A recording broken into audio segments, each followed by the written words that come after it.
Programme चल रहा जी। तो ब्रेक ते जाण तो पहला भी ते हुण भी असी भगत बेनी दे उत्ते चर्चा कर रहे हैं। अजकल असी सीरीज़ के उत्ते काम कर रहे हैं भगत बाणी दे उत्ते। ਵੱਖ-ਵੱਖ भगतां दी बाणी दे बारे सानू सिख स्कॉलर डॉक्टर गुरनाम कौर जी जानकारी दिंदे ने उन्हां दी बाणी दे बारे ते उन्हां दे जीवन बारे। भगत बेनी हरां दे जीवन बारे आपां थोड़ा जाणिया, बहुत घੱਟ उन्हां दे विस्तार सानू मिलदा है, पर साडी मेन तां भगतां नू जानण दी इच्छा भी इस करके हुंदी है कि गुरु ग्रंथ साहब च जिहड़ा उन्हां नू स्थान मिलिया, गुरु साहिबां ने अपने तुल उन्हां दी बाणी नू दर्जा दे के ते गुरु ग्रंथ साहब च सम्मिलित किया। तो उस करके भगतां दे नाल साडा सिख धर्म दे अनुयायियों का एक सीधा गूढ़ा संबंध बन जाता है। तो भगतां दे बारे जानना ते उन्हां दी बाणी दे बारे जानना साडे वास्ते उन्ना ही जरूरी है जिन्ना गुरु साहब के जीवन बारे जानना ते उन्हां दी बाणी बारे जानना है। सो एक बार फिर डॉक्टर साहब का स्वागत करने। डॉक्टर साहब फिर एक बार स्वागत है जी। ਆਪਾਂ ਬ੍ਰੇਕ ਤੇ ਜਾਣ ਤੋਂ ਪਹਿਲਾਂ ਭਗਤ ਬਾਣੀ ਦੇ ਜਿਹੜੇ ਬੈਨੀ ਹਰਾਂ ਦਾ ਦੂਜਾ ਸ਼ਬਦ ਹੈ ਜਿਹਦੇ ਵਿੱਚ ਤੁਸੀਂ ਗੁਰੂ ਨਾਨਕ ਸਾਹਿਬ ਦੇ ਜਿਹੜਾ ਪਹਿਰਿਆਂ ਦਾ ਜਿਹਦਾ ਸ਼੍ਰੀ ਰਾਗ ਦੇ ਵਿੱਚ ਸੀ ਉਹਦੀ ਵਿਆਖਿਆ ਕਰਦੇ। ਪਹਿਲਾ ਸ਼ਬਦ ਜਿਹੜਾ ਆਪਾਂ ਪੜਿਆ ਉਹ ਸ਼੍ਰੀ ਰਾਗ ਦੇ ਵਿੱਚ ਸੀਗਾ। ਠੀਕ ਹੈ ਜੀ। ਇਹ ਰਾਮਕਲੀ ਵਾਲਾ ਜੀ ਗੁਰੂ ਨਾਨਕ ਸਾਹਿਬ ਨੇ ਇਹ ਰਾਮਕਲੀ ਰਾਗ ਵਿੱਚ ਜਿਹੜਾ ਹੈਗਾ ਇਹ ਉਹਨਾਂ ਨੇ ਜਿਵੇਂ ਯੋਗੀਆਂ ਦੇ ਜਿਹੜੇ ਸਿੰਬਲ ਹੁੰਦੇ ਨੇ ਉਹਨੂੰ ਲੈ ਕੇ ਹੈ ਨਾ ਈੜਾ ਪਿੰਗਲਾ ਦੀ ਗੱਲ ਕੀਤੀ ਆ ਤੇ ਉਹ ਦਸਮ ਦੁਆਰ ਦੀ ਗੱਲ ਯੋਗੀ ਕਰਦੇ ਨੇ। ਉਹ ਤਾਂ ਕਹਿੰਦੇ ਆ ਵੀ ਪ੍ਰਾਣਾਯਾਮ ਦੇ ਰਾਹੀਂ ਕਿਵੇਂ ਇਹਨੂੰ ਖੋਲਿਆ ਜਾਂਦਾ ਦਸਮ ਦੁਆਰ, ਫਿਰ ਪਰਮਾਤਮਾ ਦੇ ਦਰਸ਼ਨ ਹੁੰਦੇ ਨੇ। ਪਰ ਇਹਦੇ ਵਿੱਚ ਭਗਤ ਬੇਣੀ ਇਹ ਕਹਿੰਦੇ ਨੇ ਕਿ ਆਪਣੀ ਮੱਤ ਹੈ ਜਿਹੜੀ ਨਾ ਇਹਨੂੰ ਜਿਹੜੇ ਵਿਕਾਰਾਂ ਵੱਲੋਂ ਹੋੜ ਕੇ ਜਦੋਂ ਆਪਾਂ ਚੰਗੇ ਪਾਸੇ ਲਾਉਂਦੇ ਹਾਂ, ਪਰਮਾਤਮਾ ਦਾ ਨਾਮ ਸਿਮਰਨ ਕਰਦੇ ਹਾਂ, ਉਹਦੇ ਰਾਹੀਂ ਜਿਹੜਾ ਅਸੀਂ ਜੀਵਨ ਆਪਣਾ ਜਿਉਂਦੇ ਹਾਂ ਉਹਦੇ ਨਾਲ ਆਪਣੇ ਆਪ ਤੁਹਾਡਾ ਉਹ ਹੁਣ ਜਿਵੇਂ ਬੜੀ ਸੋਹਣੀ ਗੱਲ ਕਰਦੇ ਨੇ ਵੀ ਇਹ ਦਿਮਾਗ ਹੈ ਜਿਹਨੇ ਜਦੋਂ ਖੁੱਲਣਾ ਤੇ ਉਹਨੇ ਤੁਹਾਨੂੰ ਪਰਮਾਤਮਾ ਦੇ ਨਾਲ ਜੋੜਨਾ ਹੈ ਨਾ, ਯਾਨੀ ਕਿ ਗਿਆਨ ਨੇ ਜੋੜਨਾ ਹੈ, ਨਾ ਕਿ ਕਿਸੇ ਹੋਰ ਕਰਮਕਾਂਡ ਜਾਂ ਸਾਹ ਬੰਦ ਕਰਕੇ ਜਾਂ ਸਮਾਧੀ ਲਾ ਕੇ ਜਾਂ ਪੁੱਠੇ ਸਿੱਧੇ ਹੋ ਕੇ ਤੁਸੀਂ ਪਰਮਾਤਮਾ ਨੂੰ ਨਹੀਂ ਪਾ ਸਕਦੇ। ਜਿਹੜਾ ਤੁਹਾਡਾ ਗਿਆਨ ਹੈ, ਗਿਆਨ ਦੀ ਜੋਤੀ ਨਾਲ ਤੁਹਾਡਾ ਦਿਮਾਗ ਰੋਸ਼ਨ ਹੋਏਗਾ ਤੇ ਦਿਮਾਗ ਦੇ ਰੋਸ਼ਨ ਹੋਣ ਤੋਂ ਬਾਅਦ ਹੀ ਤੁਸੀਂ ਤੇ ਇਹ ਗਿਆਨ ਹੈ ਜਿਹੜੇ ਗੁਰੂ ਦੇ ਕੋਲੋਂ ਮਿਲਣਾ ਹੈ ਨਾ। ਤੇ ਇਹ ਗਿਆਨ ਦੇ ਰਾਹੀਂ ਤੁਸੀਂ ਆਪਾਂ ਸਿੱਖਦੇ ਹਾਂ ਕਿ ਆਪਣੀਆਂ ਜਿਹੜੀਆਂ ਗਿਆਨ ਇੰਦਰੀਆਂ ਨੇ, ਕਰਮ ਇੰਦਰੀਆਂ, ਇਹਨਾਂ ਨੂੰ ਅਸੀਂ ਕਾਬੂ ਦੇ ਵਿੱਚ ਕਿਵੇਂ ਰੱਖਣਾ ਹੈ ਨਾ, ਕਿਉਂਕਿ ਸਾਰਾ ਕੁਝ ਕਾਮ ਕ੍ਰੋਧ ਲੋਭ ਮੋਹ ਜੋ ਵੀ ਹੈ ਇਹ ਸਾਡੀਆਂ ਗਿਆਨ ਇੰਦਰੀਆਂ ਕਰਕੇ ਹੀ ਸਾਡੇ ਮਨ ਦੇ ਵਿੱਚ ਆਉਂਦਾ। ਇਹ ਜੇ ਅਸੀਂ ਇਹਨਾਂ ਨੂੰ ਆਪਣੀਆਂ ਗਿਆਨ ਇੰਦਰੀਆਂ ਨੂੰ ਕੰਟਰੋਲ ਕਰਕੇ ਰੱਖਦੇ ਫਿਰ ਗਿਆਨ ਇੰਦਰੀਆਂ ਦੇ ਥਰੂ ਅਸੀਂ ਆਪਣੀਆਂ ਕਰਮ ਇੰਦਰੀਆਂ ਨੂੰ ਵੀ ਉਸ ਚੰਗੇ ਪਾਸੇ ਲਾਉਂਦੇ ਹਾਂ ਤੇ ਫਿਰ ਅਸੀਂ ਜਿਹੜਾ ਹੈਗਾ ਉਹ ਆਪਣੇ ਆਪ ਸਾਡਾ ਜਿਹੜਾ ਮਨ ਹੈ ਉਹ ਪਰਮਾਤਮਾ ਦੇ ਸਿਮਰਨ ਵਾਲੇ ਪਾਸੇ ਲੱਗਦਾ ਤੇ ਸਿਮਰਨ ਦੇ ਨਾਲ ਜੁੜਦਾ ਤੇ ਇਹ ਗਿਆਨ ਹੈ ਜਿਹੜਾ ਇਹ ਗੁਰੂ ਤੋਂ ਪ੍ਰਾਪਤ ਹੁੰਦਾ। ਯਾਨੀ ਕਿ ਮਨੁੱਖ ਫਿਰ ਸਹਿਜ ਅਵਸਥਾ 'ਚ ਟਿਕਾ ਦੀ ਅਵਸਥਾ 'ਚ ਆ ਜਾਂਦਾ ਬਿਲਕੁਲ। ਤੇ ਫਿਰ ਉਹਦਾ ਜਿਹੜਾ ਆ ਪਰਮਾਤਮਾ ਨੂੰ ਪਾਉਣ ਦਾ ਕੋਈ ਹਾਰਡ ਜਿਹੜੀਆਂ ਹੈਗੀਆਂ ਨੇ ਯੋਗਾ ਦੀਆਂ ਨੇ ਚਾਹੇ ਜਾਂ ਹੋਰ ਕੋਈ ਜਪ ਤਪ ਹੈ ਉਹਦੀ ਕੋਈ ਜ਼ਰੂਰਤ ਨਹੀਂ ਹੈਗੀ। ਤੇ ਆਪਣੇ ਆਪ ਜਦੋਂ ਤੁਸੀਂ ਪਰਮਾਤਮਾ ਵਾਲੇ ਪਾਸੇ ਲੱਗਦੇ ਹੋ ਤੇ ਆਪਣੇ ਸੰਜਮ ਦੇ ਵਿੱਚ ਰੱਖਦੇ ਹੋ ਫਿਰ ਤੁਹਾਡਾ ਜਿਹੜਾ ਹੈਗਾ ਗਿਆਨ ਦਾ ਦੀਵਾ ਤੁਹਾਡੇ ਅੰਦਰ ਜਗਦਾ ਤੇ ਗਿਆਨ ਦੀ ਰੋਸ਼ਨੀ ਦੇ ਨਾਲ ਹੀ ਮਨੁੱਖ ਹੈ ਜਿਹੜਾ ਉਹ ਚੰਗੇ ਪਾਸੇ ਲੱਗਦਾ ਤੇ ਉਹਦਾ ਆਪਣਾ ਮਨ ਮਸਤਕ ਹੈ ਜਿਹੜਾ ਉਸ ਪਰਮਾਤਮਾ ਦੇ ਨਾਲ ਜੁੜਦਾ। ਜਾਣੀ ਇਹਦਾ ਹੁਣ ਸ਼ਬਦ ਬੜਾ ਲੰਬਾ ਹੈ, ਇਹਦਾ ਸਾਰ ਭਾਵ ਸਾਰੇ ਸ਼ਬਦ ਦਾ ਇਹੀ ਹੈ। ਤੇ ਇਹ ਸ਼ਬਦ ਉਹੀ ਹੈ ਨਾ ਜਦੋਂ ਅਸੀਂ ਕਿਉਂਕਿ ਸੱਚ ਤਾਂ ਇੱਕੋ ਹੀ ਆ, ਹਰ ਇੱਕ ਦਾ ਪਹੁੰਚਣ ਦਾ ਆਪਣਾ ਆਪਣਾ ਤਰੀਕਾ ਤੇ ਭਗਤ ਬਾਣੀ ਇਸੇ ਕਰਕੇ ਉਹ ਸ਼ਾਮਿਲ ਕੀਤੀ ਗਈ ਹੈ ਜਿਹੜੀ ਇੱਕ ਸੁਰਤਾ ਦੇ ਵਿੱਚ ਹੈ ਗੁਰੂ ਬਾਣੀ ਦੇ ਨਾਲ। ਤੇ ਅਸੀਂ ਦੇਖ ਰਹੇ ਹਾਂ ਵੀ ਸਾਰਾ ਉਸੇ ਕਿਸਮ ਦੀ ਰਿਵੋਲਟ ਹੈ ਇਹ ਵੀ ਜਿਹੜੀ ਉਹਨੂੰ ਆਪਾਂ ਐਸਟੈਬਲਿਸ਼ਮੈਂਟ ਕਹੀਏ ਜਾਂ ਸਥਾਪਤੀ ਕਹੀਏ, ਚਾਹੇ ਉਹ ਧਾਰਮਿਕ ਹੈ ਚਾਹੇ ਰਾਜਨੀਤਿਕ ਹੈ। ਕਿਉਂਕਿ ਜਿਹੜਾ ਮੈਂ ਸੋਚਦੀ ਹੁੰਦੀ ਹਾਂ ਕਿ ਹਿੰਦੁਸਤਾਨ ਦਾ ਜਿਹੜੀ ਹੈਗੇ ਨਾ ਫਲਸਫਾ ਹੈਗਾ ਜੀਵਨ ਦਾ ਫਲਸਫਾ ਵੀ ਹੈ ਉਹ ਧਰਮ ਤੋਂ ਬਹੁਤਾ ਵੱਖਰਾ ਨਹੀਂ ਹੈ। ਸਾਡਾ ਜੀਵਨ ਫਲਸਫਾ ਧਰਮ ਦੇ ਨਾਲ ਹੀ ਜੁੜਿਆ ਹੋਇਆ ਹੈ। ਉਹ ਚਾਹੇ ਸਿੱਖ ਧਰਮ ਹੈ ਤਾਂ ਸਾਡਾ ਸਾਰਾ ਦਰਸ਼ਨ ਬਾਣੀ ਦੇ ਵਿੱਚ ਪਿਆ, ਉਹ ਚਾਹੇ ਵੈਦਿਕ ਧਰਮ ਨੇ, ਈਵਨ ਜਿਹੜੇ 6 ਸਿਸਟਮ ਇੰਡੀਅਨ ਫਿਲਾਸਫੀ ਦੇ ਮੰਨੇ ਜਾਂਦੇ ਨੇ ਉਹ ਵੀ ਸਾਰੇ ਵੇਦਾਂ ਦੇ ਉੱਤੇ ਬੇਸਡ ਨੇ। ਮਤਲਬ ਫਿਲਾਸਫੀ ਹੈ ਜਿਹੜੀ ਭਾਵੇਂ ਬੁੱਧ ਦਾ। ਪਰ ਹਿੰਦੂਇਜ਼ਮ 'ਚ ਡਾਕਟਰ ਸਾਹਿਬ ਵੇਦਾਂ ਬਾਰੇ ਬਹੁਤ ਘੱਟ, ਕਿਉਂਕਿ ਜਿਹੜੇ ਗਿਆਤਾ ਹੋਣਗੇ ਉਹਨਾਂ ਨੂੰ ਪਤਾ ਹੋਊਗਾ। ਜਿਹੜਾ ਆਮ ਵਿਅਕਤੀ ਆ ਉਹ ਰਮਾਇਣ ਤੇ ਗੀਤਾ ਦੀ ਗੱਲ ਕਰਦਾ ਹੈ, ਉਹ ਤੋਂ ਅੱਗੇ ਉਹਨੂੰ ਸ਼ਾਇਦ ਕੋਈ ਜਾਂ ਸੌਖੀ ਕਰਕੇ ਜਾਂ ਕਿਸ ਤਰ੍ਹਾਂ ਜਿਹੜੇ ਵਿਦਾਂਤ ਨੇ ਉਹਨਾਂ ਨੂੰ ਸਮਝਣਾ ਜਾਂ ਉਹਨਾਂ ਤੱਕ ਪਹੁੰਚ ਹਰ ਬੰਦੇ ਦੀ ਮੁਸ਼ਕਿਲ ਹੈ। ਉਹ ਇੱਕ ਤਾਂ ਉਹ ਪੁਰਾਣੀ ਸੰਸਕ੍ਰਿਤ ਹੈ, ਦੂਜਾ ਜਿਹੜਾ ਸ਼ੁਰੂ ਤੋਂ ਹੀ ਕੀਤਾ ਗਿਆ ਕਿ ਸਿਰਫ ਇਹ ਨਹੀਂ ਹੈ ਕਿ ਵੇਦ ਵੱਖਰੇ ਵੱਖਰੇ ਨੇ, ਹਰੇਕ ਵੇਦ ਦੇ ਪੰਡਤ ਵੀ ਵੱਖਰੇ ਨੇ। ਕਿਸੇ ਦੂਜੇ ਨੂੰ ਉਹਦੇ ਜਿਹੜੇ ਮੰਤਰ ਨੇ ਉਹ ਸਪੈਸ਼ਲ ਉਸ ਵੇਦ ਦਾ ਜਿਹੜਾ ਹੈਗਾ ਉਹ ਉਸੇ ਨੇ ਹੀ ਉਚਾਰਨੇ ਆ ਸਕਦੇ ਆ, ਉਸੇ ਨੇ ਹੀ ਉਚਾਰਨੇ ਨੇ। ਜੇ ਕਿਸੇ ਨੇ ਹੁਣ ਮਤਲਬ ਕਿਸੇ ਦੇ ਵਿਆਹ ਸੰਸਕਾਰ ਕਰਾਉਣੇ ਨੇ ਉਹਦੇ ਲਈ ਪੰਡਤ ਹੋਰ ਨੇ ਜਿਨ੍ਹਾਂ ਨੇ ਹੋਰ ਮੰਤਰ ਪੜ੍ਹਨੇ ਨੇ। ਤੇ ਆਮ ਬੰਦੇ ਨੂੰ ਤਾਂ ਮੰਤਰਾਂ ਦੀ ਸਮਝ ਹੀ ਨਹੀਂ ਆਉਂਦੀ। ਜਿਹੜੀ ਹੁਣ ਗੁਰੂ ਮਹਾਰਾਜ ਨੇ ਕੀ ਕਿਰਪਾ ਕੀਤੀ ਸਾਡੇ ਤੇ, ਉਹਨਾਂ ਨੇ ਇਹ ਕੀਤੀ ਕਿ ਜਿਹੜੀ ਆਮ ਲੋਕਾਂ ਦੀ ਬੋਲੀ ਜਾਂਦੀ ਸੀ ਉਹਦੇ ਵਿੱਚ ਸਾਰੀ ਬਾਣੀ ਦੀ ਰਚਨਾ ਹੋਈ। ਡਾਕਟਰ ਸਾਹਿਬ ਹੋ ਸਕਦਾ ਜਦੋਂ ਵੇਦਾਂ ਦੀ ਰਚਨਾ ਹੋਈ ਹੋਵੇ ਉਹਨਾਂ ਸਮਿਆਂ 'ਚ ਸੰਸਕ੍ਰਿਤ ਭਾਸ਼ਾ ਹੋਵੇ, ਸੰਸਕ੍ਰਿਤ ਭਾਸ਼ਾ ਆਮ ਹੋ ਸਕਦਾ, ਆਮ ਬੋਲੀ ਜਾਣ। ਨਹੀਂ ਤੇ ਕੋਈ ਕਾਰਨ ਨਹੀਂ ਹੈ ਕਿ ਜਾਣਬੁੱਝ ਕੇ ਔਖੀ ਭਾਸ਼ਾ 'ਚ ਲਿਖਿਆ ਜਾਵੇ। ਦੂਜੀ ਗੱਲ ਇਹ ਵੀ ਫਿਰ ਸੰਸਕ੍ਰਿਤ ਆਮ ਲੋਕਾਂ ਨੂੰ ਪੜ੍ਹਨ ਦਾ ਅਲਾਉਡ ਕਿਉਂ ਨਹੀਂ ਸੀ? ਵੀ ਤਾਂ ਨਾਲ ਗੱਲ ਆ ਜਾਂਦੀ ਹੈ ਕਿ ਅਸੀਂ ਇਹ ਕਹਾਣੀਆਂ ਪੜ੍ਹਦੇ ਹਾਂ, ਕਥਾ ਕਹਾਣੀਆਂ, ਕਿ ਜਿਹੜੇ ਜਿਨ੍ਹਾਂ ਨੂੰ ਅਸੀਂ ਕਹਿ ਲਓ ਇੱਥੋਂ ਦੇ ਜਾਂ ਆਦੀਵਾਸੀ ਸੀਗੇ ਜਾਂ ਜਿਨ੍ਹਾਂ ਨੂੰ ਸ਼ਡਿਊਲ ਕਾਸਟ ਕਹਿੰਦੇ ਆ, ਤੇ ਉਹਨਾਂ ਦੇ ਕੰਨਾਂ ਦੇ ਵਿੱਚ ਸਿੱਕਾ ਢਾਲ ਕੇ ਪਾ ਦਿੱਤਾ ਜਾਂਦਾ ਸੀ ਕਿ ਇਹਨਾਂ ਸੁਣ ਵੀ ਨਾ ਲੈਣ, ਕੋਈ ਸੁਣ ਵੀ ਨਾ ਲੈਣ। ਜਾਣੀ ਉਹਨਾਂ ਨੇ ਗਿਆਨ ਨੂੰ ਬੰਦ ਕੀਤਾ ਹੋਇਆ ਸੀ, ਇੱਕ ਕਲੋਜ਼ਡ ਸਿਸਟਮ ਸੀਗਾ। ਜਿਸ ਗੱਲ ਦਾ ਵੀ ਫਰਕ ਪਿਆ। ਜੇ ਉਹ ਸਾਰੀ ਲੁਕਾਈ ਲਈ ਓਪਨ ਹੁੰਦੇ ਤਾਂ ਹੋ ਸਕਦਾ ਇਹੋ ਜਿਹੀਆਂ ਗੱਲਾਂ ਜੋ ਕੁਝ ਵੀ ਵਾਪਰਿਆ ਇਦਾਂ ਦਾ ਨਾ ਵਾਪਰੇ। ਅੱਛਾ, ਸੋ ਜਿਹੜਾ ਇਹ ਤਰੀਕਾਕਾਰ ਅਪਣਾਇਆ ਗਿਆ, ਜਿਵੇਂ ਤੁਸੀਂ ਕਹਿੰਦੇ ਕਿ ਗਿਆਨ ਨੂੰ ਸੀਮਿਤ ਕਰ ਦਿੱਤਾ ਗਿਆ, ਉਹਦੇ ਨਾਲ ਭਾਸ਼ਾ ਵੀ ਮਰੀ ਆ ਤੇ ਉਹਦੇ ਨਾਲ ਉਹ ਗਿਆਨ ਦਾ ਵਿਸਥਾਰ ਵੀ ਨਹੀਂ ਹੋਇਆ। ਬਿਲਕੁਲ ਇਹਦਾ ਫਰਕ ਪੈਂਦਾ, ਕਿਉਂਕਿ ਜਦੋਂ ਕਮਿਊਨੀਕੇਸ਼ਨ ਹੀ ਹੈ ਨਹੀਂ, ਕੋਈ ਪੜ੍ਹਨਾ ਕਿਸੇ ਨੂੰ ਅਲਾਉਡ ਹੀ ਨਹੀਂ ਹੈਗਾ, ਉਹ ਗਿਆਨ ਦਾ ਪਸਾਰ ਕਿਵੇਂ ਹੋਊਗਾ? ਉਹ ਸ਼ਾਇਦ ਉਹ ਜਿਹੜੇ ਕਰਮਕਾਂਡ ਜਾਂ ਜਿਹੜੇ ਇਹੋ ਜਿਹੀ ਚੀਜ਼ਾਂ ਧਰਮ ਚ ਆਈਆਂ, ਮੇਰੇ ਖਿਆਲ ਉਹ ਵੀ ਉਹਦੀ ਵਜ੍ਹਾ ਵੀ ਨਹੀਂ ਬਣੀ, ਲੋਕਾਂ ਨੂੰ ਸਮਝ ਹੀ ਨਹੀਂ। ਆਮ ਦੁਨੀਆ ਦੀ, ਆਮ ਲੋਕਾਈ ਦੀ ਜਾਂ ਆਮ ਬੰਦੇ ਉਹ ਤੋਂ ਦੂਰ ਰੱਖਿਆ ਗਿਆ, ਗਿਆਨ ਤੱਕ ਐਕਸੈਸ ਹੈ ਨਹੀਂ ਸੀ, ਪਹੁੰਚ ਹੀ ਨਹੀਂ ਸੀਗੀ। ਜਦੋਂ ਪਹੁੰਚ ਹੀ ਨਹੀਂ ਹੈ, ਸਪੋਜ਼ ਕੀਤਾ ਹੁਣ ਅਸੀਂ ਬਾਹਰ ਕਰ ਦਈਏ, ਜਿਵੇਂ ਅੱਜ ਕੱਲ੍ਹ ਸਤਿਕਾਰ ਕਮੇਟੀਆਂ ਕਰ ਰਹੀਆਂ ਨੇ ਵੀ ਨਹੀਂ ਜੀ ਤੁਸੀਂ ਸ੍ਰੀ ਗੁਰੂ ਗ੍ਰੰਥ ਸਾਹਿਬ ਘਰ 'ਚ ਨਹੀਂ ਰੱਖ ਸਕਦੇ ਤੁਸੀਂ, ਹਾਲਾਂਕਿ ਸਾਨੂੰ ਤਾਂ ਗੁਰੂ ਮਹਾਰਾਜ ਨੇ ਕਿਤੇ ਨਹੀਂ ਕਿਹਾ। ਉਹਨਾਂ ਨੇ ਤਾਂ ਦੇਖੋ ਗੁਰੂ ਅੰਗਦ ਦੇਵ ਪਾਤਸ਼ਾਹ ਆਪ ਕਹਿ ਉਹਨਾਂ ਨੇ ਮਤਲਬ ਬਣਾਏ ਹੈ ਨਾ, ਪੜ੍ਹਨਾ ਸਿਖਾਇਆ, ਅੱਖਰ ਗਿਆਨ ਦਿੱਤਾ। ਸਭ ਤੋਂ ਪਹਿਲਾਂ ਉਹ ਬੋਲੀ ਪੜ੍ਹਾਉਣੀ ਵੀ ਸ਼ੁਰੂ ਕੀਤੀ, ਲਿਪੀ ਪੜ੍ਹਾਉਣੀ ਸ਼ੁਰੂ ਕੀਤੀ, ਫਿਰ ਉਹਦੇ ਵਿੱਚ ਲਿਖੇ। ਫਿਰ ਪੋਥੀਆਂ ਦਾ ਉਤਾਰਾ ਕਰਨ ਦਾ ਅਧਿਕਾਰ ਸੀਗਾ, ਉਹਨਾਂ ਨੂੰ ਪੜ੍ਹਨ ਦਾ ਅਧਿਕਾਰ ਸੀ। ਇਹ ਅਸੀਂ ਉਹ ਜਿਹੜਾ ਸਾਰਾ ਕੁਝ ਕਰ ਰਹੇ ਹਾਂ ਨਾ ਵੀ ਤੁਸੀਂ ਮਰਿਆਦਾ ਨਹੀਂ ਰੱਖ ਰਹੇ, ਮਹਿੰਗੇ ਮੈਂ ਥੋੜੇ ਦਿਨ ਹੋਏ ਮਤਲਬ ਪੜ੍ਹ ਰਹੀ ਸੀ, ਇੱਕ ਬੰਦਾ ਕਹਿੰਦਾ ਵੀ ਉਹਦੇ ਤੇ ਜਤਿੰਦਰ ਪੰਨੂ ਤੇ ਕੇਸ ਕਰਨਾ, ਕਿਉਂਕਿ ਉਹਨੇ ਕਿਤੇ ਉਹ ਦੱਸਿਆ ਸੀਗਾ। ਦੇਖੋ ਹੁਣ ਉਹ ਚੰਦੋਏ ਬਾਰੇ ਕੋਈ ਗੱਲ ਹੋਈ ਨਹੀਂ, ਉਹ ਕੀਤੇ ਹੋਇਆ ਜੋ ਮੇਰੇ ਨਾਲ ਚਾੜਨ ਆਉਂਦੇ ਨੇ, ਉਹ ਸਪੈਸ਼ਲ ਦੁਕਾਨਾਂ ਤੋਂ ਲੈ ਜਾਂਦੇ ਨੇ, ਉੱਥੋਂ ਫੇਰ ਵਾਪਸ ਦੇ ਦਿੱਤੇ ਜਾਂਦੇ ਨੇ ਕੁਝ ਪੈਸੇ ਘਟਾ ਕੇ, ਤੇ ਉਹ ਫੇਰ ਉਹਨਾਂ ਨੂੰ ਸਾਫ਼ ਸੂਫ ਕਰਕੇ ਆਪਣਾ ਮਤਲਬ ਦੁਬਾਰਾ ਫੇਰ ਵੇਚ ਦਿੰਦੇ ਨੇ।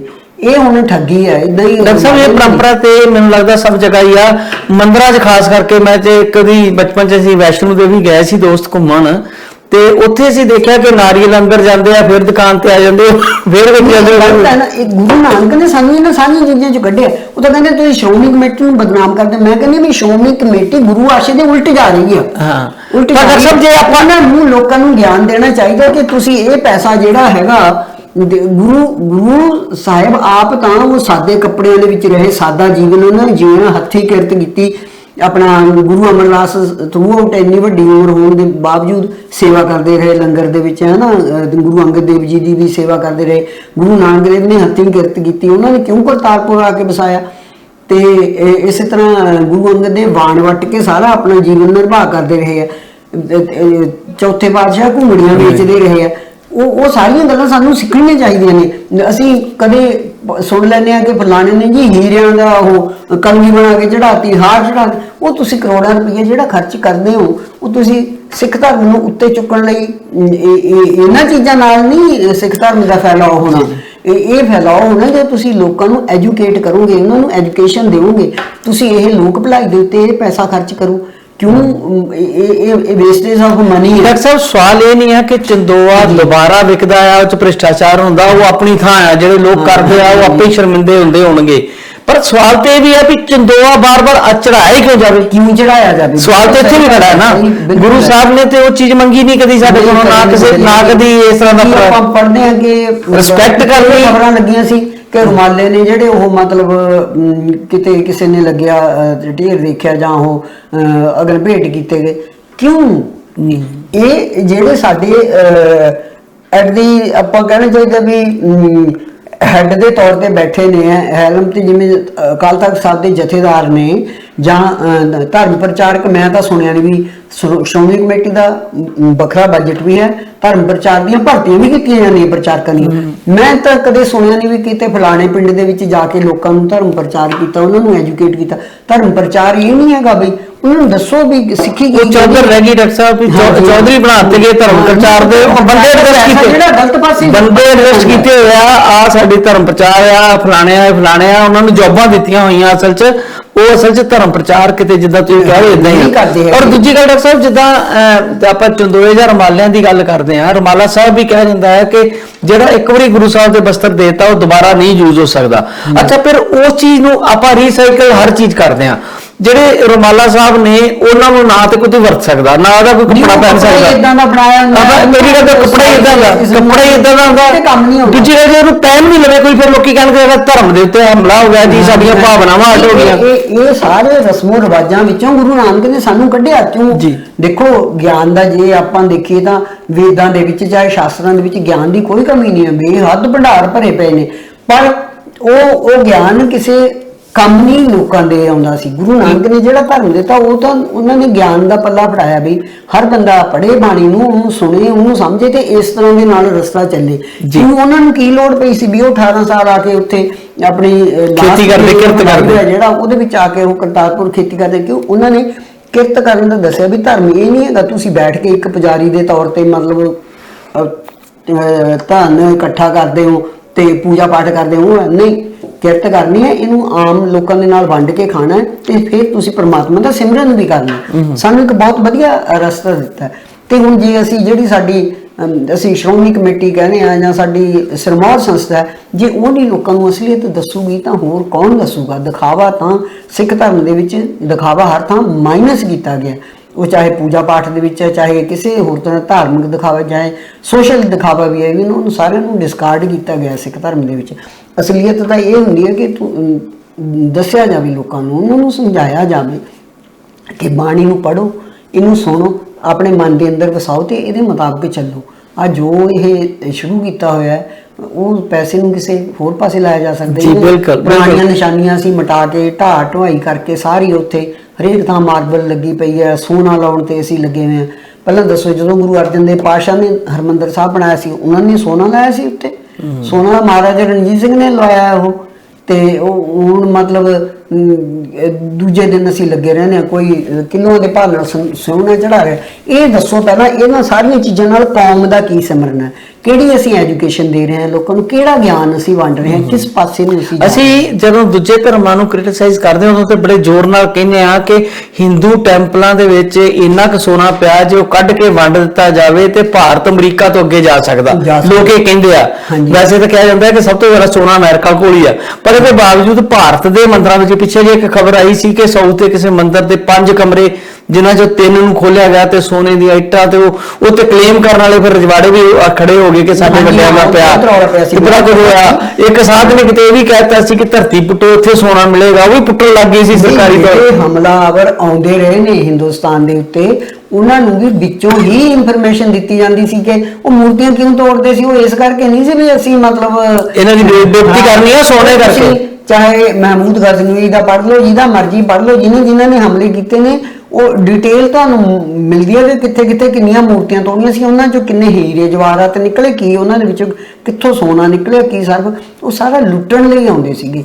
ਤੇ ਸੋ ਮੈਂ ਇਹ ਕਹਿ ਰਿਹਾ ਸੀ ਕਿ ਜਦੋਂ ਆਪਣੇ ਵੱਲ ਉਂਗਲੀ ਹੁੰਦੀ ਆ ਤੇ ਫਿਰ ਸਾਨੂੰ ਲੱਗਦਾ ਹੈ ਕਿ ਨਹੀਂ ਜੀ ਸਾਡੇ ਧਰਮ ਦੀ ਇਹ ਉਤੀ ਮਰਿਆਦਾ ਦੀ ਉਲੰਘਣਾ ਹੋ ਰਹੀ ਆ ਜਾਂ ਅਸੀਂ ਇਹ ਤੇ ਗਲਤ ਕਰ ਰਹੇ ਹਾਂ। ਜਦੋਂ ਅਸੀਂ ਬਾਕੀ ਧਰਮਾਂ ਬਾਰੇ ਇਹ ਗੱਲ ਵਿਚਾਰ ਕਰਦੇ ਹਾਂ, ਸਾਡੇ ਗੁਰੂ ਸਾਹਿਬ ਨੇ ਵੀ ਕਿਹਾ, ਮੈਂ ਕਿਤੋਂ ਸੁਣ ਰਿਹਾ ਸੀ ਜਾਂ ਪੜ੍ਹਿਆ ਸੀਗਾ ਕਿ ਇੱਕ ਵਾਰੀ ਟੌੜਾ ਸਾਹਿਬ, ਸ਼ਾਇਦ ਤੁਸੀਂ ਦੱਸਿਆ ਸੀ ਕਿ ਮੁਰਾਰਜੀ ਦੇਸਾਈ ਕੋਲ ਗਏ ਕਿ ਫਲਾਣੀ ਕਿਤਾਬ ਦੇ ਵਿੱਚ ਗੁਰੂ ਸਾਹਿਬਾਂ ਦੇ ਖਿਲਾਫ ਕਾਫੀ ਕੁਝ ਲਿਖਿਆ ਹੋਇਆ ਤੇ ਕਹਿੰਦੇ ਕਿ ਉਹਨੇ ਟੌੜਾ ਸਾਹਿਬ ਨੂੰ ਕਿਹਾ ਵੀ ਤੁਸੀਂ ਇਸ ਗੱਲ ਨੂੰ ਦੱਬੀ ਰਹਿਣ ਦਿਓ, ਤੁਹਾਡੀਆਂ ਕਿਤਾਬਾਂ 'ਚ ਵੀ ਬਹੁਤ ਕੁਝ ਸਾਡੇ ਬਾਰੇ ਲਿਖਿਆ ਹੋਇਆ। ਨਹੀਂ, ਹੁਣ ਅਸੀਂ ਰੀਸੈਂਟਲੀ ਸੁਣਿਆ SGPC ਦੀਆਂ ਛਪੀਆਂ ਹੋਈਆਂ ਕਿਤਾਬਾਂ 'ਚ ਕਿੰਨਾ ਕੁਝ ਗਲਤ ਨਿਕਲਿਆ। ਉਹ ਤਾਂ ਖੈਰ ਹੁਣ ਤੇ ਕੋਈ ਗੱਲ ਕਰ ਹੀ ਨਹੀਂ ਸਕਦੇ, ਹੁਣ ਤਾਂ ਖਤਮ ਹੋ ਗਿਆ ਸਾਰਾ ਕੁਝ। ਉਹ ਚੀਜ਼ਾਂ ਜਿਹੜੀਆਂ ਪੁਰਾਣੀਆਂ ਮਰਿਆਦਾ, ਪੁਰਾਣੀਆਂ ਚੀਜ਼ਾਂ ਜਾਂ ਧਰਮ ਨੂੰ ਬਚਾਉਣ ਲਈ ਜਿਸ ਤਰੀਕੇ ਦੇ ਯਤਨ ਸੀਗੇ, ਕਿਉਂਕਿ ਉਦੋਂ ਲੋਕ ਵੀ ਸੱਚੇ ਸੁੱਚੇ ਸੀ ਔਰ ਜਿਹੜੇ ਆਗੂ ਸੀਗੇ ਡੈਡੀਕੇਟਡ ਸੀ, ਜਿਹੜੇ ਉਹ ਨਹੀਂ ਸੀ ਧਰਮ ਨੂੰ ਉਹ ਆਪਣੇ ਪੋਲੀਟੀਕਲ ਪਰਪਸ ਲਈ।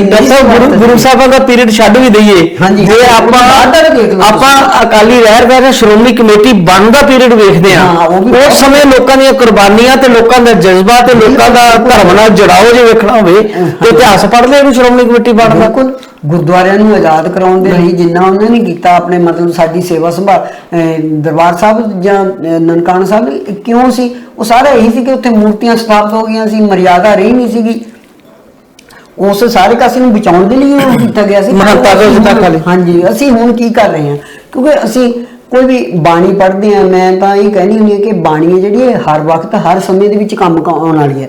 ਕਿਉਂ? ਕਿਉਂਕਿ ਇਹ ਸਾਨੂੰ ਜਿਹੜਾ ਜੋ ਵੀ ਕੁਝ ਫਾਲਤੂ ਹੈ ਸਾਡੇ ਚਾਹੇ ਧਰਮ 'ਚ ਵਾਪਰ ਰਿਹਾ ਚਾਹੇ ਸਮਾਜ 'ਚ ਵਾਪਰ ਰਿਹਾ, ਉਹਨੂੰ ਸਾਰੇ ਨੂੰ ਹਮੇਸ਼ਾ ਹੀ ਵੈਸੇ ਤੇ ਡਾਕਟਰ ਸਾਹਿਬ ਹਾਲੇ ਦੁਆਲੇ ਸਭ ਕੁਝ ਫਾਲਤੂ ਹੀ ਪਸ ਰਿਹਾ ਆ, ਪਰ ਕਿੰਨਾ ਕੁ ਬਚ ਸਕਦੇ ਹੋ। ਸੋ ਭਗਤ ਬੈਣੀ ਹੋਰਾਂ ਦੇ ਬਾਰੇ ਗੱਲਬਾਤ ਚੱਲ ਰਹੀ ਹੈ ਜੀ ਡਾਕਟਰ ਹੋਰਾਂ ਨਾਲ, ਥੋੜਾ ਜਿਹਾ ਇਸ ਵਿਸ਼ੇ ਤੋਂ ਲਾਂਭੇ ਜਿਹੜੀਆਂ ਮੌਜੂਦਾ ਦੌਰ ਦੀਆਂ ਗੱਲਾਂ ਉਹਦੇ ਵੱਲ ਆ ਗਏ। ਸੋ ਭਗਤ ਬੈਣੀ ਹੋਰਾਂ ਦਾ ਤੀਜਾ ਜਿਹੜਾ ਸ਼ਬਦ ਹੈ ਗੁਰਬਾਣੀ 'ਚ ਦਰਜ, ਉਹਦੇ ਬਾਰੇ ਡਾਕਟਰ ਸਾਹਿਬ ਕੋਲ ਜਾਣਕਾਰੀ ਲੈਣੇ ਆ ਕਿ ਜਿਵੇਂ ਪਹਿਲਾ ਸ਼ਬਦ ਜਿਹੜਾ ਆ ਤੇ ਦੂਜਾ ਸ਼ਬਦ ਰਾਮਕਲੀ 'ਚ, ਪਹਿਲਾ ਰਾਗ ਸ਼੍ਰੀ 'ਚ ਤੇ ਪਹਿਲਾ ਸ੍ਰੀ ਰਾਗ 'ਚ ਹੈ, ਦੂਜਾ ਰਾਗ ਰਾਮਕਲੀ 'ਚ, ਤੀਜਾ ਇਹ ਰਾਗ ਪ੍ਰਭਾਤੀ ਦੇ ਵਿੱਚ ਹੈ ਜੀ। ਹਾਂਜੀ, ਇਹ ਹੁਣ ਰਾਗ ਪ੍ਰਭਾਤੀ ਡਾਕਟਰ ਸਾਹਿਬ ਪ੍ਰਭਾਤ ਵੇਲੇ ਗਾਉਣ ਵਾਲਾ ਹੁੰਦਾ? ਨਹੀਂ, ਇਹ ਨਹੀਂ ਹੈ ਕਿ ਨਾ ਹੀ ਹੈ ਪ੍ਰਭਾਤ ਸ਼ਬਦ? ਨਾ ਹੀ ਹੈ, 32 ਰਾਗ ਨੇ ਸ੍ਰੀ ਗੁਰੂ ਨਾਨਕ ਸਾਹਿਬ। ਉਹ ਕਿਹਾ ਜਾਂਦਾ ਨਾ ਰਾਗਾਂ ਦਾ ਸਮਾਂ ਵੀ ਹੁੰਦਾ ਕੁਝ ਸਮਾਂ ਹੁੰਦਾ ਹੈ, ਤੇ ਜਿਵੇਂ ਹੁਣ ਰਾਗ ਆਸਾ ਜਿਹੜਾ ਉਹ ਮਾਰਨਿੰਗ ਵਿੱਚ ਗਾਇਆ ਜਾਂਦਾ। ਹਾਂਜੀ, ਮੈਂ ਕਿਹਾ ਪ੍ਰਭਾਤੀ ਤੇ ਸ਼ਬਦ ਮੈਂ ਸਮਝਣ ਦੀ ਯਤਨ ਕਰ ਰਿਹਾ ਸੀ ਕਿ ਪ੍ਰਭਾਤੀ ਦਾ ਮਤਲਬ ਪ੍ਰਭਾਤ ਨਾ ਹੋਵੇ ਕਿਸ ਅਰਲੀ ਮਾਰਨਿੰਗ ਦਾ, ਉਹਦੇ ਨਾਲ ਨਹੀਂ ਜੁੜਿਆ ਹੋਇਆ ਹੈ। ਸਵੇਰ ਦਾ ਰਾਗ ਜਿਹੜਾ ਉਹ ਰਾਗ ਆਸਾ ਹੈਗਾ। ਹਾਂਜੀ।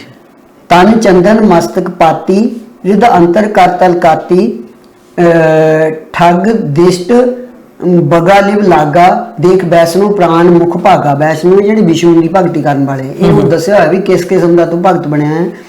कल भगवत बंद चिरारम कूर दृष्ट रता निस्बादम नेता प्रत स्नान शरीरम दोय धोती कर्म मुख खीरम हृदय शूरी संध्यानी पर दर्भ हिरन की बानी सिल पूजस चकर गणेशम निस जागस भगत परवेशम पग नाचस चित अकर्मम ए लंपट नाच अधर्मम मृग आसन तुलसी माला कर उजल तिलक कपाला हृदय कूड़ कंठ रुद्राखम रे लंपट कृष्ण अभाखम जिन आत्म तत्त न चीनिया सा फोकट कर्म अबीनिया कहो बेनी गुरमुख ਧਿਆਵੈ ਬਿਨ ਸਤਿਗੁਰ ਬਾਟ ਨਾ ਪਾਵੈ। ਹੁਣ ਇਹਦੇ ਵਿੱਚ ਵੀ ਉਹੀ ਵੈਸ਼ਨਵ ਭਗਤ ਨੂੰ ਲੈ ਕੇ ਤੇ ਜਿਹੜੇ ਆਪਣਾ ਮਤਲਬ ਪੱਥਰਾਂ ਦੀ ਪੂਜਾ ਕਰਦੇ ਨੇ, ਨਾਲ ਗਣੇਸ਼ ਦੇ ਚੱਕਰ ਬਣਾਉਂਦੇ ਸਰੀਰ ਤੇ, ਉਹਨਾਂ ਦੇ ਵਾਸਤੇ ਹੀ ਭਗਤ ਬੇਣੀ ਨੇ ਵੀ ਉਹੀ ਆਸਾ ਦੀਵਾਰ ਦੇ ਵਿੱਚ ਵੀ ਗੁਰੂ ਨਾਨਕ ਸਾਹਿਬ ਕਹਿੰਦੇ ਨੇ ਵੀ ਤੇਰੇ ਕੀ ਕਹਿੰਦੇ ਨੇ ਤਰੇ ਧੋਤੀਆਂ ਤੂੰ ਪਾਉਣਾ, ਮੱਥੇ ਤੇ ਤਿਲਕ ਲਾਉਣਾ ਤੇ ਆਪਣੇ ਆਪ ਨੂੰ ਸੁੱਚ ਮੁਕਾਉਣਾ, ਹੱਥ ਛੁਰੀ ਕੱਚ ਛੁਰੀ ਮੱਥੇ ਟਿੱਕਾ ਜੀ ਤੇਰ ਧੋਤੀ ਖਾਈ ਹੱਥ ਛੁਰੀ ਜਗ ਕਸਾਈ। ਹਾਂਜੀ, ਤਾਂ ਸੋਈ ਗੱਲ ਇੱਥੇ ਉਹਨਾਂ ਨੇ ਕੀਤੀ ਵੀ ਤੇਰੇ ਅੰਦਰ ਤਾਂ ਜਿਹੜਾ ਹੈਗਾ ਉਹ ਕਹਿੰਦੇ ਨੇ ਵੀ ਤੂੰ ਕਲਯੁਗੀ ਸੁਭਾਅ ਵਿੱਚ ਪਰਿਵਰਤਨ ਹੈ। ਕਲਯੁਗ ਕੋਈ ਕਿਸੇ ਖਾਸ ਸਮੇਂ ਦਾ ਨਾਂ ਨਹੀਂ ਹੁੰਦਾ, ਜਦੋਂ ਇਹ ਜਿਹੜੀਆਂ ਹੈਗੀਆਂ ਨੇ ਬਿਰਤੀਆਂ ਕਾਮ ਕ੍ਰੋਧ ਲੋਭ ਮੋਹ ਹੰਕਾਰ ਜਿਹਨਾਂ ਨੂੰ ਅਸੀਂ ਕਹਿੰਦੇ ਇਹ ਵਿਕਾਰ ਜਦੋਂ ਮਨੁੱਖ ਦੇ ਉੱਤੇ ਭਾਰੂ ਹੁੰਦੇ ਨੇ ਉਦੋਂ ਹੀ ਕਲਯੁਗ ਵਾਪਰ ਰਿਹਾ ਹੁੰਦਾ ਜੀ। ਤੇ ਡਾਕਟਰ ਸਾਹਿਬ ਇੱਕ ਮੈਂ ਨੋਟ ਹੋਰ ਕਰ ਰਿਹਾ ਸੀ, ਜੋ ਤੁਸੀਂ ਪੜ੍ਹ ਰਹੇ ਸੀਗੇ ਬਾਣੀ ਤੇ ਜਿਹੜਾ ਸ਼ਬਦ ਦੀ ਦੂਜੀ ਤੁਕ ਦੇ ਐਂਡ 'ਚ ਆਉਂਦਾ ਆ ਉਹਦਾ ਜਿਹੜਾ ਜਦੋਂ ਤੁਸੀਂ ਪ੍ਰੋਨਾਂਸ ਕਰਦੇ ਹੋ ਤੇ ਉਹਦੀ ਇੱਕ ਧੁਨੀ ਅਲੱਗ ਤਰ੍ਹਾਂ ਦੀ ਪੈਦਾ ਹੁੰਦੀ ਜਿੱਦਾਂ ਸੰਸਕ੍ਰਿਤ ਉਹਦੇ ਪਿੱਛੇ ਪਾਈ ਹੋਈ ਹੈ। ਹਾਂਜੀ, ਸੰਸਕ੍ਰਿਤ 'ਚੋਂ ਜਿਸ ਤਰ੍ਹਾਂ ਸ਼ਬਦਾਂ ਦੀ ਧੁਨੀ ਉਚਾਰਨ ਕੁਦਰਤੀ ਉਸ ਵੇਲੇ ਦੀ ਜਿਹੜੀ ਬੋਲੀ ਹੈ ਨਾ ਉਹ ਇਹਨੂੰ ਸਾਧ ਭਾਖਿਆ ਵੀ ਕਹਿੰਦੇ ਸੀਗੇ। ਹਾਂਜੀ, ਤੇ ਇਹ ਬੋਲੀ ਵਿੱਚ ਇਹਦੇ ਜਿਵੇਂ ਕਹਿ ਲਓ ਤੁਸੀਂ ਵੀ ਜਿਸ ਏਰੀਏ ਦਾ ਬੰਦਾ ਹੈ ਉਹਦੀ ਵੀ ਵਿੱਚ ਮਿਸ਼ਰਣ ਹੈਗਾ ਤੇ ਇੱਕ ਇਹ ਜਿਹੜੀ ਪਰ ਜਿਹੜੇ ਤੁਕ ਦਾ ਅੰਤ ਕਰਦੇ ਆ ਨਾ, ਮੈਨੂੰ ਏਦਾਂ ਲੱਗਿਆ ਕਿ ਜਿਹੜਾ ਸੰਸਕ੍ਰਿਤ ਦਾ ਕੋਈ ਖਾਸ ਸ਼ਬਦ ਦੀ ਧੁਨੀ ਜੋ ਉਚਾਰਨ ਨਿਕਲਦਾ ਨਾ ਉਸ ਤਰ੍ਹਾਂ ਦਾ ਮੈਨੂੰ ਲੱਗ ਰਿਹਾ ਸੀਗਾ। ਮੈਨੂੰ ਇਹਦੇ ਬਾਰੇ ਮੈਂ ਭਾਸ਼ਾ ਵਿਗਿਆਨੀ ਤਾਂ ਨਹੀਂ ਸਮਝ ਨਹੀਂ, ਪਰ ਮੈਨੂੰ ਜਦੋਂ ਤੁਸੀਂ ਉਚਾਰਨ ਕਰ ਰਹੇ ਸੀ ਨਾ ਬਾਰ-ਬਾਰ ਉਹ ਇਸ ਤਰ੍ਹਾਂ ਲੱਗ ਰਿਹਾ ਕਿ ਜਿਹੜੀਆਂ ਉਹ ਲਾਸਟ ਵਾਲਾ ਸ਼ਬਦ ਹੈ ਉਹਦੀ ਇੱਕ ਖਾਸ ਤਰ੍ਹਾਂ ਦਾ ਉਚਾਰਨ। ਹਾਂਜੀ, ਉਚਾਰਨ ਉਹਦਾ ਖਾਸ ਰਹਿਣਾ। ਇਹ ਬਾਣੀ ਗੁਰੂਆਂ ਦੀ ਬਾਣੀ ਦੇ ਵਿੱਚ ਵੀ ਹੈਗਾ। ਇਹ ਤੁਸੀਂ ਗੁਰੂ ਅਰਜਨ ਦੇਵ ਪਾਤਸ਼ਾਹ ਦੀ ਬਾਣੀ ਪੜ੍ਹੋ, ਗੁਰੂ ਨਾਨਕ ਦੀ ਬਾਣੀ ਦੇ ਵਿੱਚ ਵੀ ਹੈਗਾ ਇਹ। ਹੁਣ ਇੱਥੇ ਵੀ ਉਹ ਇਹ ਕਹਿੰਦਾ ਵੀ ਜਿਹੜਾ ਤੇਰਾ ਸੁਭਾਅ ਹੈ ਉਹ ਤਾਂ ਤੇਰਾ ਕਲਯੁਗੀ ਸੁਭਾਅ ਹੈ। ਉਹਨਾਂ ਸਾਰੇ ਵਿਕਾਰ ਨੇ ਜਿਹੜੇ ਉਹ ਤੇਰੀਆਂ ਰੁਚੀਆਂ ਦੇ ਵਿੱਚ ਤੇਰੇ ਸੁਭਾਅ ਦੇ ਵਿੱਚ ਆ ਕੇ ਬਣੇ ਹੋਏ ਨੇ, ਪਰ ਮੂਰਤੀ ਨੂੰ ਤੂੰ ਚਿਰਾਂ ਤੱਕ ਨਮਸਕਾਰ ਕਰੀ ਜਾਂਦਾ, ਮੱਥਾ ਟੇਕੀ ਜਾਂਦਾ ਉਹਨਾਂ ਨੂੰ, ਤੇਰੀ ਨਜ਼ਰ ਹੈ ਜਿਹੜੀ ਉਹਦੇ ਵਿੱਚ ਖੋਟ ਹੈ ਨਾ। ਤੇ ਦਿਨ ਰਾਤ ਮਾਇਆ ਦੇ ਧੰਦਿਆਂ ਵਿੱਚ ਰਤਿਆ ਹੋਇਆ ਉਹ ਦਿਖਾਉਣ ਦੇ ਲਈ ਪੂਜਾ ਕਰ ਲਈ, ਮੱਥੇ ਦੇ ਉੱਤੇ ਤਿਲਕ ਲਾ ਲਿਆ ਹੈ ਨਾ, ਤੇ ਉਹ ਕਹਿੰਦੇ ਵੀ ਜਿਵੇਂ ਬਗਲਾ ਸਮਾਧ ਲਾ ਕੇ ਰੱਖਦਾ ਉਸ ਤਰ੍ਹਾਂ ਦੇ ਨਾਲ ਤੂੰ ਸਮਾਧੀ ਲਾਈ ਹੋਈ ਹੈ, ਪਰ ਮਨ ਹੈ ਜਿਹੜਾ ਉਹ ਖੋਟਾ, ਉਹ ਦੁਨੀਆ ਨੂੰ ਲੁੱਟਣ ਵਾਲੇ ਪਾਸੇ ਲੱਗਿਆ ਹੋਇਆ। ਇਹਨੂੰ ਉਹ ਕਹਿੰਦੇ ਵੀ ਤੇਰੇ ਮੱਥੇ ਤੇ ਤੁਲਸੀ ਦੇ ਪੱਤਰ ਲਾਉਣਾ, ਚੰਦਨ ਦਾ ਤਿਲਕ ਲਾਉਣਾ, ਲੇਪ ਕਰਦਾ ਚੰਦਨ ਦਾ, ਤੇ ਤੇਰੇ ਰੁਦਰਾਕਸ਼ ਦੀ ਮਾਲਾ ਤੂੰ ਗਲ ਦੇ ਵਿੱਚ ਪਾਈ ਹੋਈ ਹੈ, ਪਰ ਤੇਰੇ ਅੰਦਰ ਹੈ ਜਿਹੜੀ ਉਹ ਕੈਂਚੀ ਫੜੀ ਹੋਈ ਹੈ। ਤੇ ਕਿਉਂਕਿ ਤੇਰੀ ਨਿਗਾਹ ਜਿਹੜੀ ਉਹ ਠੱਗਾਂ ਵਾਲੀ ਹੈ। ਉਹ ਤਾਂ ਇੱਥੇ ਤੱਕ ਵੀ ਕਹਿੰਦੇ ਵੀ ਜਦ ਕੋਈ ਰਿਸ਼ਤੇਦਾਰ ਮਰ ਜਾਂਦਾ ਤਾਂ ਤੂੰ ਇਹ ਸੋਚਦਾ ਵੀ ਇਹਦੀ ਮਾਇਆ 'ਚ ਮੈਨੂੰ ਕਿੰਨਾ ਹਿੱਸਾ ਆਉਣਾ। ਦੇਖੋ ਇੰਨੀ ਬਰੀਕੀ ਨਾਲ ਗੱਲਾਂ ਕੀਤੀਆਂ ਹੋਈਆਂ ਨੇ। ਤੇ ਉੱਤੋਂ ਉਦਾਂ ਵੈਸੇ ਸਮਾਧੀ ਲਾ ਕੇ ਰੱਖਦਾ ਤੂੰ, ਵੇਖਣ ਨੂੰ ਤੂੰ ਲੱਗਦਾ ਵੀ ਵੈਸ਼ਨੋ ਭਗਤ ਹੈ। ਵਿਸ਼ਨੂੰ ਦੇ ਜਿਹੜੇ ਭਗਤ ਨੇ ਉਹਨਾਂ ਨੂੰ ਵੈਸ਼ਨੋ ਭਗਤ ਕਹਿੰਦੇ ਨੇ। ਜਿਵੇਂ ਤੇਰੇ ਲੱਗਦਾ ਵੀ ਐ ਵੀ ਜਿਵੇਂ ਤੇਰੇ ਅੰਦਰ ਸਵਾਸ ਹੀ ਨਹੀਂ ਹੈਗੇ, ਹਨਾ, ਨਿਕਲ ਗਏ ਹੋਏ ਨੇ ਸਵਾਸ। ਦੇਖਣ ਨੂੰ ਦਿਆਵਾਨ ਲੱਗਦਾ ਪਰ ਅਸਲ ਦੇ ਵਿੱਚ ਦਿਆਵਾਨ ਤੂੰ ਹੈਗਾ ਨਹੀਂ ਹੈ, ਕਿਉਂਕਿ ਤੇਰੇ ਮਨ ਦੇ ਅੰਦਰ ਖੋਟ ਹੈ। ਜਾਣੀ ਚਾਹੇ ਉਹ ਆਪਾਂ ਗੁਰਬਾਣੀ ਨੂੰ ਪੜ੍ਹੀਏ, ਚਾਹੇ ਭਗਤਾਂ ਦੀ ਬਾਣੀ ਨੂੰ ਪੜ੍ਹੀਏ, ਉਹਨਾਂ ਨੇ ਮਨੁੱਖ ਨੂੰ ਅੰਦਰੋਂ ਤੇ ਬਾਹਰੋਂ ਇੱਕੋ ਜਿਹਾ ਹੋਣ ਲਈ ਦੱਸਿਆ ਹੋਇਆ ਹੈ। ਮਤਲਬ ਭਗਤੀ ਹੈ ਜਿਹੜੀ, ਜਾਂ ਅਸੀਂ ਰੱਬ ਦੀ ਪੂਜਾ ਕਰਦੇ ਹਾਂ, ਉਹ ਦਿਖਾਵੇ ਲਈ ਨਹੀਂ ਹੈ। ਉਹ ਸੱਚੀ ਮੁੱਚੀ ਤੁਹਾਡਾ ਮਨ ਹੈ ਜਿਹੜਾ ਉਹ ਪ੍ਰਮਾਤਮਾ ਦੇ ਨਾਲ ਨਿਰਮਲ ਮਨ ਨਾਲ, ਨਿਰਮਲ ਮਨ। ਜੇ ਤੁਹਾਡੇ ਜਿਨ ਮਨ ਹੋਰ ਮੁਖ ਹੋਰ ਸੇ ਕਾਂਡੇ ਕੱਚਿਆ, ਬਾਬਾ ਫਰੀਦ ਜੀ ਨੇ ਵੀ ਕਿਹਾ ਹੈ, ਜੇ ਮਨ ਦੇ ਵਿੱਚ ਤੁਹਾਡੇ ਕੁਝ ਹੋਰ ਹੈ ਤੇ ਮੂੰਹ ਤੋਂ ਤੁਸੀਂ ਕੁਝ ਹੋਰ ਉਚਾਰਦੇ ਹੋ, ਫਿਰ ਉਹ ਮਤਲਬ ਉਹ ਸੱਚਾ ਬੰਦਾ ਨਹੀਂ ਹੈ, ਉਹ ਕੱਚਾ ਹੀ ਹੈ। ਸੋ ਇਹ ਜਿਹੜੀ ਸਾਰੀ ਭਗਤ ਬਾਣੀ ਹੈ, ਚਾਹੇ ਗੁਰਬਾਣੀ ਹੈ, ਉਹਦਾ ਵੀ ਇਹੀ ਹੈ ਵੀ ਗਲ ਦੇ ਵਿੱਚ ਤੁਲਸੀ ਦੀ ਮਾਲਾ ਪਾਉਣ ਦਾ, ਰੁਦਰਾਕਸ਼ ਪਾਉਣ ਦਾ, ਮੱਥੇ ਤੇ ਤਿਲਕ ਲਾਉਣ ਦਾ, ਜੇ ਕੋਈ ਵੀ ਧਾਰਮਿਕ ਚਿੰਨ੍ਹ ਨੇ, ਉਹ ਭਾਵੇਂ ਮੈਂ ਵੀ ਹੋਵਾਂ, ਕੋਈ ਵੀ ਹੈ, ਅਸੀਂ ਮਤਲਬ ਪੰਜ ਕਕਾਰ ਹੀ ਹੋਈਏ, ਪਰ ਮਨ ਸਾਡਾ ਜਿਹੜਾ ਖੋਟਾ ਹੋਵੇ, ਬਾਣੀ ਦੇ ਨਾਲ ਨਹੀਂ ਜੁੜਿਆ ਹੋਇਆ ਹੈਗਾ, ਰੱਬ ਦੇ ਅਨੁਸਾਰ ਹੀ ਹੋ ਕੇ ਜਾਂ ਗੁਰੂ ਦੀ ਸਿੱਖਿਆ ਦੇ ਅਨੁਸਾਰ ਹੀ ਹੋ ਕੇ ਅਸੀਂ ਨਹੀਂ ਚੱਲ ਰਹੇ, ਫਿਰ ਧਾਰਮਿਕ ਚਿੰਨ੍ਹ ਪਹਿਨਣ ਦਾ ਕੋਈ ਫਾਇਦਾ ਨਹੀਂ ਹੁੰਦਾ।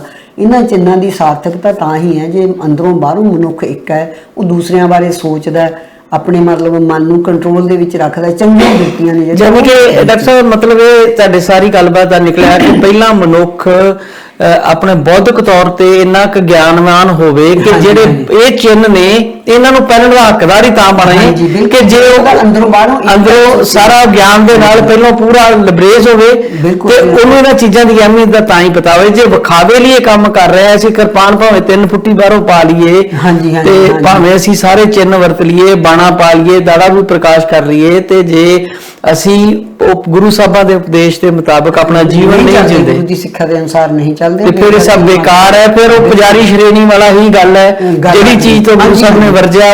ਕੋਈ ਵੀ ਹੋਵੇ, ਇਹ ਜ਼ਰੂਰੀ ਨਹੀਂ ਹੈ ਵੀ ਹਿੰਦੂ ਧਰਮ ਦੀ ਗੱਲ ਹੈ, ਉਹ ਭਾਵੇਂ ਸਿੱਖ ਧਰਮ ਹੈ, ਚਾਹੇ ਮਤਲਬ ਬੁੱਧੀ ਹੈ, ਕਿਹੜਾ ਵੀ ਹੈ, ਜੇ ਤੁਸੀਂ ਉਹਦੇ ਅਸੀਂ ਜੋ ਕੁਝ ਸਾਨੂੰ ਹੋਣਾ ਚਾਹੀਦਾ ਜਿਵੇਂ ਸਾਨੂੰ ਗੁਰੂਆਂ ਨੇ ਦੱਸਿਆ, ਜੇ ਅਸੀਂ ਅੰਦਰੋਂ ਉਹ ਕੁਝ ਨਹੀਂ, ਜੇ ਬਾਣੀ ਤੇ ਬਾਣੀ ਵਿੱਚ ਸਮਸਵਰਤਾ ਨਹੀਂ ਹੈ, ਫਿਰ ਬਾਣਾ ਆਪਣੇ ਆਪ ਦੇ ਵਿੱਚ ਬਾਣੇ ਦੀ ਮਹੱਤਤਾ ਨਹੀਂ ਹੈ। ਬਾਣੇ ਦੀ ਮਹੱਤਤਾ ਉਦੋਂ ਹੀ ਹੈ ਜਦੋਂ ਬਾਣੀ ਤੇ ਬਾਣੇ ਦੇ ਵਿੱਚ ਸਮਸਵਰਤਾ, ਉਹ ਇੱਕ ਦੂਸਰੇ ਦੇ ਪੂਰਕ ਨੇ। ਉਹ ਆਪਣਾ ਮਤਲਬ ਅਸੀਂ ਬਾਣੀ ਦੇ ਅਨੁਸਾਰ ਚੱਲਦੇ ਹਾਂ, ਬਾਣੀ ਨਾਲ ਵੀ ਉਨੇ ਹੀ ਜੁੜੇ ਹੋਏ ਹਾਂ। ਬਾਣੀ ਨਾਲ ਜੁੜੇ ਹੋਣ ਦਾ ਮਤਲਬ ਸਿਰਫ ਇਹ ਨਹੀਂ ਹੈ ਕਿ ਅਸੀਂ ਪਾਠ ਕਰ ਲਿਆ, ਕਿ ਅਸੀਂ ਉਹਦੇ ਅਨੁਸਾਰ ਚੱਲਦੇ ਵੀ ਹਾਂ। ਜਿਵੇਂ ਸਾਨੂੰ ਗੁਰੂ ਨੇ ਕਿਹਾ ਕਿ ਤੁਹਾਨੂੰ ਇਸ ਕਿਸਮ ਦੇ ਮਨੁੱਖ ਹੋਣਾ ਚਾਹੀਦਾ, ਸਾਨੂੰ ਉਸੇ ਕਿਸਮ ਦੇ। ਬਾਰ-ਬਾਰ ਹਰ ਵਾਰੀ ਤੁਸੀਂ ਕਹਿ ਕੇ ਜਾਂਦੇ ਹੋ ਜੀ ਬਾਣੀ ਪੜ੍ਹਨ ਦਾ ਕੋਈ ਮਕਸਦ ਨਹੀਂ ਮਨੁੱਖ ਦਾ ਉਹਨਾਂ ਚਿਰ ਪੂਰਨ ਹੁੰਦਾ ਜਿੰਨਾ ਚਿਰ ਬਾਣੀ ਨੂੰ ਸਮਝਦੇ ਨਹੀਂ, ਬਾਣੀ ਦੀ ਸਮਝਣ ਤੋਂ ਬਾਅਦ ਉੱਤੇ ਅਸੀਂ ਅਮਲੀ ਜ਼ਿੰਦਗੀ ਵਿੱਚ ਉਹਨੂੰ ਅਪਣਾਉਂਦੇ ਨਹੀਂ। ਸੋ ਭਗਤ ਜਨਾਂ ਦੀ ਬਾਣੀ ਜਿੰਨੀ ਆ, ਗੁਰੂ ਗ੍ਰੰਥ ਸਾਹਿਬ ਖਾਸ ਤੌਰ ਤੇ ਜਿਹੜੇ ਦਰਜ ਭਗਤ ਜਨ ਨੇ, ਉਹਨਾਂ ਦੀ ਬਾਣੀ ਦਾ ਆਸ਼ਾ ਵੀ ਕੁੱਲ ਮਿਲਾ ਕੇ ਗੁਰੂ ਸਾਹਿਬ ਦੀ ਸਿੱਖਿਆ ਦੇ ਅਨੁਕੂਲ ਹੀ ਹੈ। ਤੇ ਭਗਤਾਂ ਦੀ ਬਾਣੀ ਦੇ ਉੱਤੇ ਅਸੀਂ ਲੜੀਵਾਰ ਜਿਹੜਾ ਕਰ ਰਹੇ ਹਾਂ। ਭਗਤ ਬੇਣੀ ਬਾਰੇ ਅੱਜ ਬਹੁਤ ਸਾਰੀਆਂ ਗੱਲਾਂ ਤੁਹਾਨੂੰ ਵੀ ਨਵੇਂ ਸਿਰੇ ਤੋਂ ਪਤਾ ਲੱਗੀਆਂ ਹੋਣਗੀਆਂ, ਔਰ ਸਾਨੂੰ ਸਭ ਨੂੰ ਚਾਹੀਦਾ ਹੈ ਖੁਦ ਨੂੰ ਖੋਜ ਕਰਕੇ ਉਹਨਾਂ ਭਗਤਾਂ ਦੀ ਬਾਣੀ ਨੂੰ ਵੀ ਪੜ੍ਹ ਕੇ ਉਹਦੇ ਅਰਥ ਸਮਝ ਸਕੀਏ ਤੇ ਉਹਨੂੰ ਮਿਲਾ ਕੇ ਵੇਖੀਏ ਕਿ ਗੁਰੂ ਸਾਹਿਬ ਦੀ ਜਿਹੜਾ ਦਰਸ਼ਨ ਹੈ, ਜਿਹੜੀ ਫਿਲਾਸਫੀ ਆ, ਉਹਦੇ ਨਾਲ ਉਹ ਕਿੰਨਾ ਮੇਲ ਖਾਂਦੀ ਹੈ ਔਰ ਕਿਸ ਤਰ੍ਹਾਂ ਅਸੀਂ ਉਹਨੂੰ ਆਪਣੇ ਜੀਵਨ ਤੇ ਲਾਗੂ ਕਰ ਸਕਦੇ ਹਾਂ। ਡਾਕਟਰ ਸਾਹਿਬ ਕੋਈ ਸ਼ਬਦ ਕਹਿਣੇ ਹੋਣ ਤਾਂ? ਬਸ ਜੀ, ਮੇਰੀ ਤਾਂ ਇਹੋ ਹੀ ਬੇਨਤੀ ਹੁੰਦੀ ਹੈ ਕਿ ਜੋ ਗੁਰੂ ਮਹਾਰਾਜ ਨੇ ਕਿਹਾ ਅਸੀਂ ਕੋਸ਼ਿਸ਼ ਕਰੀਏ। ਹਿਊਮਨ ਬੀਇੰਗ ਹੈ, ਹਿਊਮਨ ਬੀਇੰਗ ਗਲਤੀਆਂ ਦਾ ਪੁਤਲਾ ਵੀ ਹੁੰਦਾ, ਪਰ ਸਾਨੂੰ ਆਪਣੇ ਵੱਲੋਂ ਕੋਸ਼ਿਸ਼ ਕਰਨੀ ਚਾਹੀਦੀ ਹੈ ਕਿ ਅਸੀਂ ਗੁਰੂਆਂ ਦੀ ਸਿੱਖਿਆ ਨੂੰ ਵੱਧ ਤੋਂ ਵੱਧ ਅਪਣਾਉਣ ਦੀ ਕੋਸ਼ਿਸ਼ ਕਰੀਏ, ਆਪਣੇ ਜੀਵਨ ਨੂੰ ਉਸ ਅਨੁਸਾਰ ਢਾਲੀਏ ਤੇ ਦੂਸਰਿਆਂ ਦੇ ਕੰਮ ਆ ਸਕੀਏ, ਹੈ ਨਾ। ਕਿ ਸਾਨੂੰ ਤਾਂ ਪਰਉਪਕਾਰੀ ਹੋਣ ਦੀ ਗੱਲ ਕੀਤੀ ਗਈ ਹੈ। ਬ੍ਰਹਮ ਗਿਆਨੀ ਪਰਉਪਕਾਰ ਮਾਹ, ਬ੍ਰਹਮ ਗਿਆਨੀ ਵੀ ਉਸੇ ਨੂੰ ਕਿਹਾ ਜਿਹਦੇ ਮਨ ਦੇ ਅੰਦਰ ਪਰਉਪਕਾਰ ਹੈ, ਉਹਨੂੰ ਦੂਸਰਿਆਂ ਦਾ ਭਲਾ ਕਰਕੇ ਖੁਸ਼ੀ ਹੁੰਦੀ ਹੈ ਨਾ।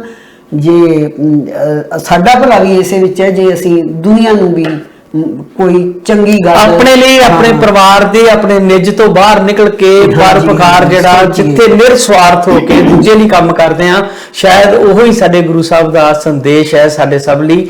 ਤੇ ਅਸੀਂ ਉੱਤੇ ਕਿੰਨੇ ਕੁ ਪੂਰੇ ਉਤਰਦੇ ਆ, ਇਹ ਸਾਨੂੰ ਆਪੋ ਆਪਣੇ ਅੰਦਰ ਝਾਤੀ ਮਾਰਨੀ ਚਾਹੀਦੀ। ਡਾਕਟਰ ਸਾਹਿਬ ਤੁਸੀਂ ਆਏ ਤੇ ਬਹੁਤ ਸ਼ੁਕਰ, ਸਾਨੂੰ ਦੱਸਿਆ, ਬਹੁਤ ਬਹੁਤ ਸ਼ੁਕਰੀਆ ਡਾਕਟਰ ਸਾਹਿਬ। ਵਾਹਿਗੁਰੂ ਜੀ ਕਾ ਖਾਲਸਾ, ਵਾਹਿਗੁਰੂ ਜੀ ਕੀ ਫਤਿਹ।